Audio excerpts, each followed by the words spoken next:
নতুন সিজনে নতুন তরকারি, নতুন আলু নিয়ে আসলো, সিম বাতি সিম রান্না করব। এখন সব কিছু কুটে নিব। রান্না করার জন্য পেঁয়াজ, রসুন, শুটকি, টমেটো, কাঁচামরিচ দিয়ে শোল মাছ দিয়ে রান্না করব। শোল মাছ এখনও দেখাবো না, একটু করে পরিষ্কার করে দেখানো হবে। চুলার উপরে তেল বসিয়ে দিলাম। এখন পেঁয়াজ রসুন দিয়ে দিব। বিসমিল্লাহ। স্বাদ মতো লবণ দিয়ে দিব। শুটকি ভেজে নেব।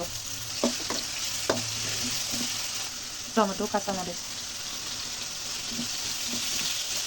শুটকিটা ভাজা হয়ে গেছে। এখন মশলা সবগুলো দিয়ে দিব, দেখাবো না। মশলাটা কষানো হয়ে গেছে, মাছটা দিয়ে দিব। বিসমিল্লাহ। শোল মাছ। বিসমিল্লাহ। বিসমিল্লাহ।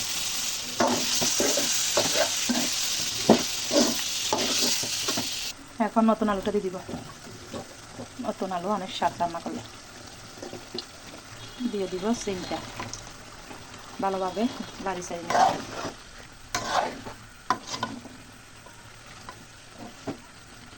কষানো হোক, এই পাশ দিয়ে গরম পানি দিলাম।